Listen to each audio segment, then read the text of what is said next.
Hello दोस्तों, मेरे channel the true form of fear पर आप सभी का स्वागत है। मेरे इस चैनल पर आपको मिलेगी कई खौफनाक और सच्ची कहानियां।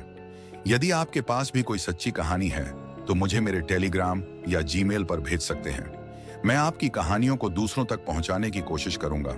और यदि आप मेरे इस चैनल पर पहली बार आए हैं तो मेरे इस चैनल को सब्सक्राइब कर लें और नोटिफिकेशन बेल को भी ऑन कर लें ताकि आप तक मेरी आवाज जल्द से जल्द पहुंच पाए। तो शुरू करते हैं कहानियों के सिलसिले को।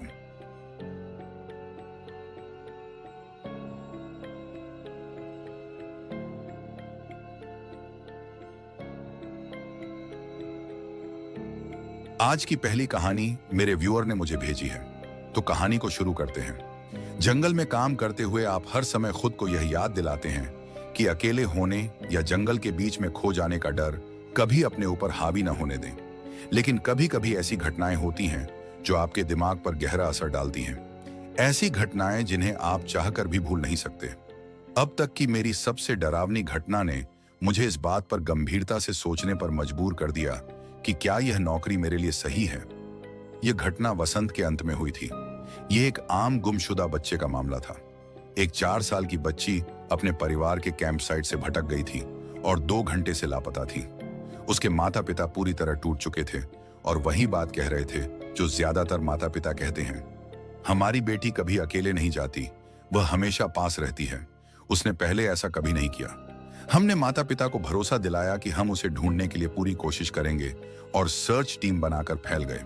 मैं अपने एक अच्छे दोस्त के साथ था और हम खोज के दौरान कैजुअली बात कर रहे थे।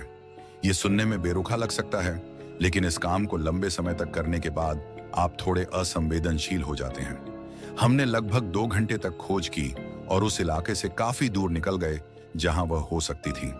तभी हम एक छोटे से घाटी से बाहर निकले और अचानक दोनों रुक गए। ऐसा लगा जैसे हमारे चारों ओर का दबाव अचानक बदल गया हो। मेरे कानों में एक हल्की सी चुभन हुई, जैसे ऊंचाई में गिरावट के कारण कान पॉप करते हैं। मैंने अपने दोस्त से पूछा कि क्या उसने भी यह महसूस किया, लेकिन उससे पहले एक ऐसी आवाज आई जिसे मैंने अपनी जिंदगी में कभी नहीं सुना। यह आवाज इतनी जोरदार थी कि ऐसा लगा जैसे एक भारी मालगाड़ी हमारे चारों ओर से गुजर रही हो। आवाज ऊपर नीचे हर दिशा से आ रही थी। मेरे दोस्त ने कुछ चिल्ला कर कहा, लेकिन वह आवाज इतनी तेज थी कि उसकी बात सुनना नामुमकिन था। हम चारों ओर देखने लगे कि यह आवाज कहां से आ रही है, लेकिन कुछ भी दिखाई नहीं दिया। मुझे लगा शायद यह भूस्खलन है, लेकिन हम किसी चट्टान के पास नहीं थे। यह आवाज लगभग 1 मिनट तक चलती रही और फिर अचानक रुक गई, जैसे किसी ने स्विच ऑफ कर दिया हो। चारों ओर सन्नाटा छा गया। धीरे धीरे जंगल की सामान्य आवाजें लौटने लगी। मेरे दोस्त ने मुझसे पूछा, यह क्या था?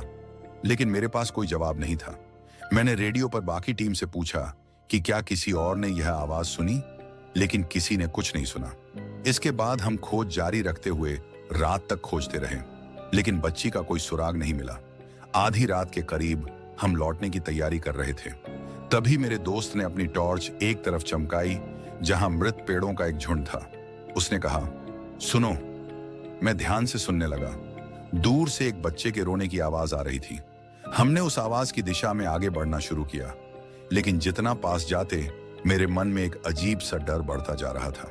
मैंने अपने दोस्त से कहा, कुछ ठीक नहीं लग रहा। उसने सहमति में सिर हिलाया। आखिरकार हमें एहसास हुआ कि वह रोने की आवाज एक लूप पर चल रही थी।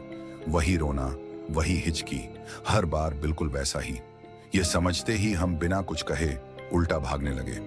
उस बच्ची का कभी कोई पता नहीं चला। कई ऐसे लोग हैं जिन्हें हमने कभी नहीं ढूंढा, लेकिन कभी कभी जो लाशें मिलती हैं वे और भी डरावनी कहानियां कहती हैं। एक किशोर लड़के का सिर का ऊपरी हिस्सा और 2 उंगलियां जो उसकी गुमशुदगी के 1 साल बाद लगभग 40 मील दूर मिली।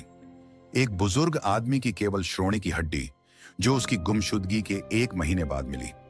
1-2 साल के बच्चे की ठंडी लाश जो एक खोखले पेड़ के अंदर 10 मील दूर मिली। उसके पेट में ताजा दूध था, लेकिन उसकी जीभ गायब थी। ये कहानियां मेरे दिमाग में हमेशा के लिए बस गई हैं।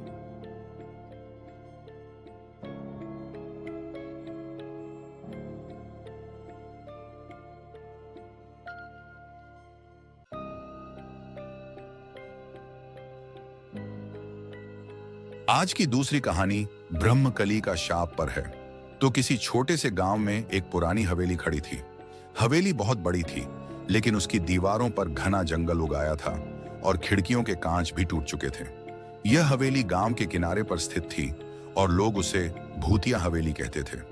कुछ लोगों का कहना था कि हवेली में रात के समय अजीब आवाजें आती थीं, जैसे कोई मन्नतें मांग रहा हो या फिर कोई चीख रहा हो।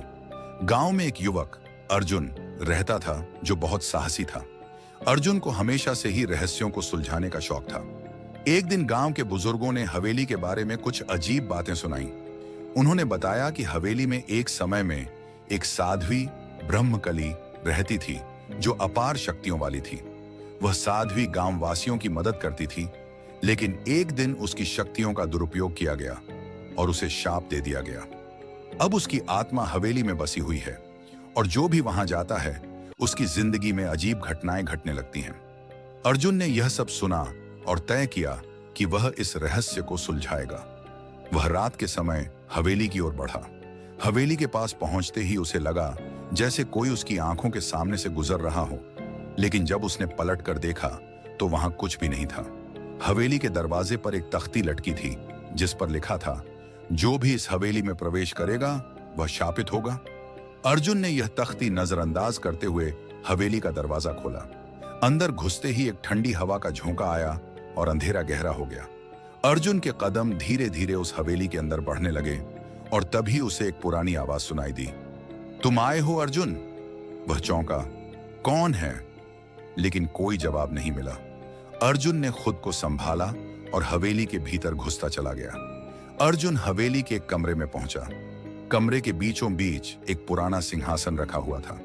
सिंहासन के पास एक तस्वीर पड़ी थी जिसमें एक महिला दिखाई दे रही थी। उसकी आंखें बंद थीं, लेकिन उसके चेहरे पर अजीब सा आभामान था। अर्जुन को समझ में नहीं आया कि वह महिला कौन हो सकती है, लेकिन फिर अचानक उसकी आंखें खुल गईं और वे सीधा अर्जुन को देख रही थीं। अर्जुन चौंक पड़ा और तेजी से पीछे हटने लगा। तभी कमरे की दीवारें हिलने लगीं और अचानक एक जोरदार आवाज आई, तुमने मुझे जगाया है, अब तुम्हें मेरी शक्ति का सामना करना होगा। अर्जुन ने पलट कर देखा और उसकी आंखों के सामने एक महिला की अंधेरे से बनी हुई आकृति खड़ी थी। वह महिला थी ब्रह्मकली। उसके शरीर पर सफेद चादर लिपटी हुई थी और उसके लंबे बाल हवा में उड़ रहे थे। उसकी आंखों में आग जल रही थी और उसकी मुस्कान में कुछ भयानक था। तुम्हारे जैसे इंसान इस दुनिया में कभी समझ नहीं सकते कि शाप क्या होता है। तुम्हारी तरह के लोग मेरे शाप का सामना नहीं कर सकते, ब्रह्मकली ने कहा। अर्जुन कांपते हुए बोला, तुम कौन हो और क्यों इस गांव पर अपना कुपित चेहरा छोड़ रखा है? ब्रह्मकली ने गहरी सांस ली और बताया, मैं वही ब्रह्मकली हूं जो इस गांव में आई थी।